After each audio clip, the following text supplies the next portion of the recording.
सलोनी कौशल्या की बड़ी बहू थी, जबकि सुनैना छोटी।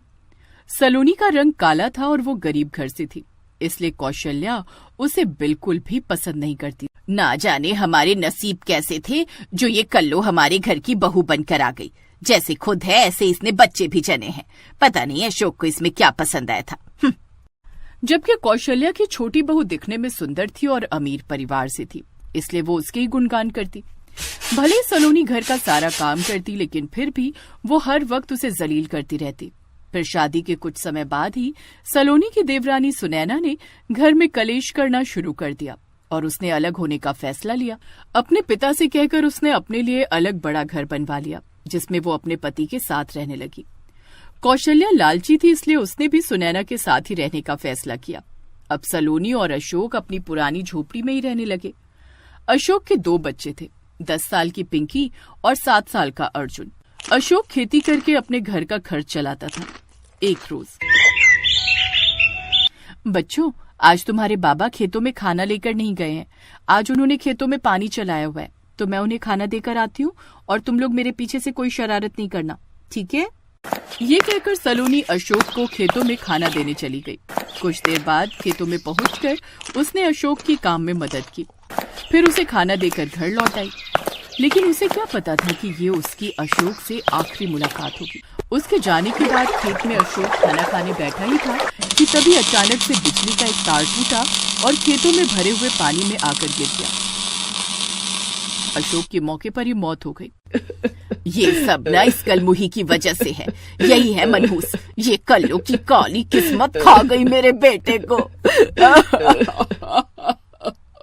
अशोक के मरने के बाद अब घर की सारी जिम्मेदारियां अकेली सलोनी पर आ गई और हालात ऐसे हो गए कि खाने के लिए राशन भी खत्म होने लगा। हे माता रानी, घर में तो राशन ना के बराबर बचा है। अब मुझे कुछ काम ढूंढना होगा। कुछ दिनों बाद नवरात्रि भी आने वाले हैं। सलोनी दुर्गा माँ की बड़ी भक्त। वो हर साल रोज सुबह शाम दुर्गा माँ की भक्ति करती थी और नवरात्रों में सच्चे मन से आराधना करती थी। वो हाथ जोड़कर दुर्गा माँ से प्रार्थना कर रही थी। तभी वहाँ सुनैना आ जाती है। मुझे एक नौकरानी की जरूरत है। आप चाहो तो मेरे घर पर नौकरानी का काम कर सकती हो। ठीक है देवरानी जी, मैं कल से काम पर आ जाऊंगी।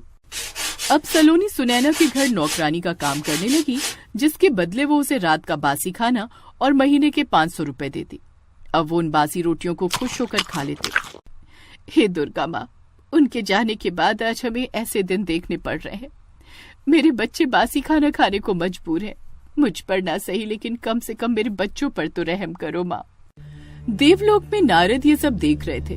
वो परेशान होकर माँ दुर्गा से बोले, हे दुर्गा माँ, सलोनी आपकी कितनी बड़ी भक्त है, लेकिन फिर भी उसे अपने पति से बिछड़ने का दुख भोगना पड़ा और अब ऊपर से ऐसे ऐसे दिन देखने पड़ रहे हैं। हे नारद, किसी के जन्म और मरण पर मेरा वश नहीं है। ये सब तो तुम्हारे नारायण का काम है और जिसकी जितनी लिखी होती है वो उतनी ही भोगता है। मैं तो केवल अपने भक्तों के दुख दूर कर सकती हूँ और अभी सलोनी की मदद के लिए ये उचित समय नहीं है। जितने कष्ट उसे भोगने लिखे हैं वो तो उसे भोगने ही होंगे। ऐसे कुछ दिन बीत जाते हैं। सलोनी जब भी अपनी देवरानी के घर काम पर जाती तो उसकी देवरानी और उसकी सास उसे कोई न कोई ताना देती ही रहती। अरे ओ कल्लो, सब बर्तनों को अच्छे से धोया कर समझी। इनमें अपनी शक्ल की तरह कालिकपन मत छोड़ दिया कर। अरे माँ जी, अब जैसी इसकी शक्ल है वैसे ही तो ये काम करेगी ना। वो तो मेरी मजबूरी है कि मुझे कोई काम वाली मिली नहीं तो मैं इसे कभी काम पर नहीं रखती। कुछ दिनों बाद नवरात्रि का त्योहार आ जाता है। सलोनी पूरे मन से अब नवरात्रि के व्रत रखती है। ऐसे वो सभी नवरात्रि व्रत रखती है। एक दिन, माँ बड़ा मजा आएगा, अब तो हमें कई दिनों बाद पूरी हलवा और चने खाने को मिलेंगे। लेकिन मेरी पगार मिलने में तो अभी 1 हफ्ता बाकी है। कोई बात नहीं, सुनैना से मांग कर देखती हूँ। सलोनी सुनैना से एडवांस में पैसे मांगती है, लेकिन वो उसे मुश्किल से 100 रुपए ही देती है, जिससे वो थोड़ा सा आटा, थोड़ी सूजी और चने ले आती है। लेकिन वापस लौटते वक्त एक ऑटो से उसकी टक्कर हो जाती है, जिससे वो सड़क पर गिर जाती है और उसके हाथ में चोट लग जाती है। तभी एक औरत अम्बा वहाँ आती है और उसे डॉक्टर के पास ले जाती है। आपके हाथ में गहरी चोट लगी है। अब आपको कम से कम 1 हफ्ते तक ये प्लास्टर बांध कर रखना होगा और ये दवाइयाँ समय से ले लेना। शुक्रिया डॉक्टर साहब, ये लीजिए आपकी फीस। लेकिन आज तो मुझे कंजक पूजन करना है, मैं प्रसाद कैसे बनाऊंगी? आप घबराइए मत, माँ दुर्गा के नाम का प्रसाद मैं बना दूंगी। आपने पहले ही मेरी बहुत मदद कर दी, आपका बहुत बहुत शुक्रिया।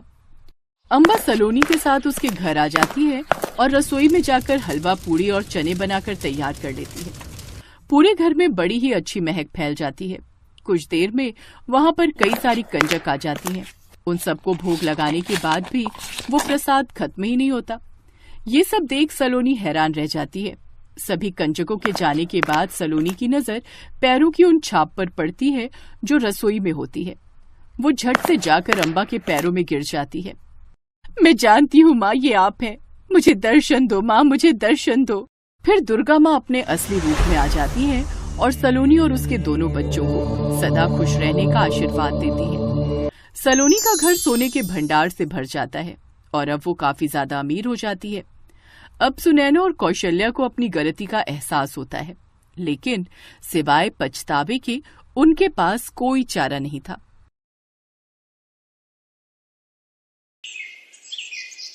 जय लक्ष्मी मैया की। बस आप मेरे भंडार इसी तरह भरती रहीं, मैं आपको देसी घी के तो नहीं पर डालडे घी के लड्डू का भोग लगाता रहूंगा। ओ बंसी, इधर आ। आज तू ये एक की जगह 2 लड्डू कैसे ले आया है? तुझे पता है ना महंगाई कितनी बढ़ गई है।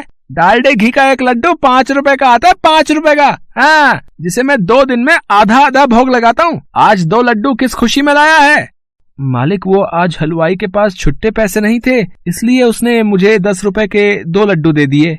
अच्छा, तो ये बात है, हैं? अब एक काम कर, तेरी इस महीने की तनख्वाह में से 5 रुपए काट कर दूंगा मैं। हैं? मैंने तो तेरे से ये 2 लड्डू नहीं मंगवाए थे, तू खुद लाया है। अब इसकी सजा भी तू ही भुगत, ठीक है? पर मालिक। भैया जी, मेरी मदद कर दो, मेरा बच्चा बहुत बीमार है, उसकी दवाई के लिए मेरे पास पैसे नहीं हैं। मैं बहुत गरीब हूँ भैया, तुम्हारा बहुत उपकार होगा। चल चल, पता नहीं कहाँ कहाँ से रोजाना सुबह ये भिखारी उठकर आ जाते हैं और अपने बच्चे की बीमारी के बहाने बनाकर पैसे ले जाते हैं। तेरा बच्चा मरे या जिए, मुझे उससे क्या मतलब। चल कहीं और जाकर पैसा मांग। मैंने यहाँ कोई दान पुण्य करने की धर्मशाला नहीं खोल रखी है। हाँ, तो मैं कहाँ था? हाँ, लक्ष्मी माँ को लड्डू का भोग लगा रहा था। अरे ये लड्डू तो जमीन पर गिर गया लगता है। आज लक्ष्मी माँ को इस लड्डू का भोग नहीं लगा पाऊंगा। कोई बात नहीं, जमीन पर गिरा लड्डू मैं ही खा लेता हूँ। ये साहूकार बहुत निर्दयी है, मैं इसके यहाँ कदापि नहीं रहूंगी। मैं यहाँ से चली जाऊंगी। हाँ, मुझे यहाँ से जाना ही होगा। साहूकार का ऐसा निर्दयी और कठोर व्यवहार देखकर देवी लक्ष्मी उससे नाराज हो जाती हैं और वहाँ से क्रोधित होकर चली जाती हैं। देवी लक्ष्मी एक साधारण बूढ़ी स्त्री के रूप में पैदल मार्ग पर चली जा रही थी। तभी उन्हें वहाँ पर बैठा हुआ एक नाव वाला मिला। सुनो भैया, क्या तुम मुझे नदी पार करवा सकते हो? मुझे अपने स्थान पर शीघ्र वापस लौटना है, पर मेरे पास तुम्हें देने के लिए कोई धनराशि नहीं है। कोई बात नहीं, आप मुझे धनराशि बाद में दे जाना, मैं आपको नदी पार करवा देता हूँ। वैसे आप रहती कहाँ हो? मैं वो नदी पार पहाड़ों पर रहती हूँ। आज सुबह से नाव की एक भी सवारी नहीं मिली। रघु की फीस भरना बहुत मुश्किल है। अरे ये क्या, इनके हाथों के स्पर्श से नदी में कमल खिल उठे हैं।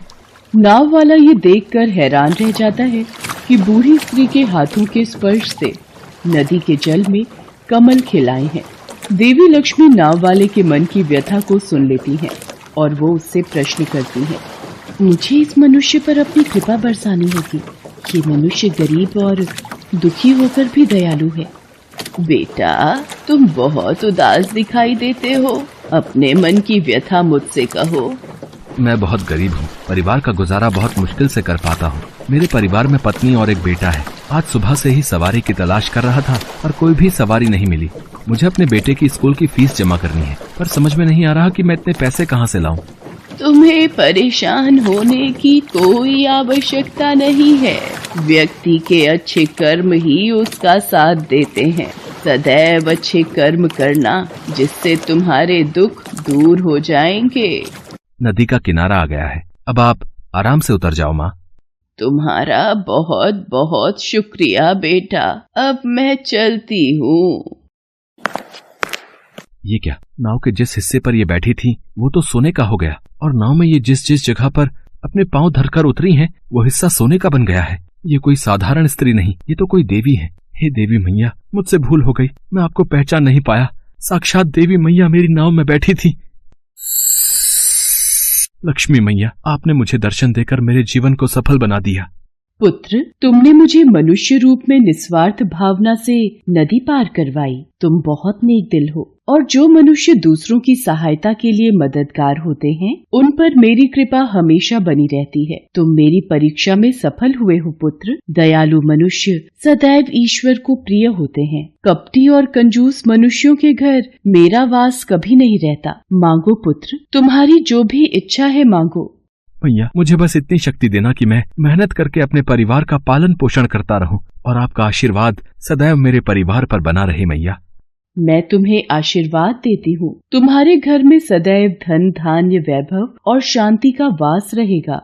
देवी लक्ष्मी की कृपा से नाव वाले गणपत की गरीबी के दिन दूर हो जाते हैं और उसकी जिंदगी खुशियों से भर जाती है।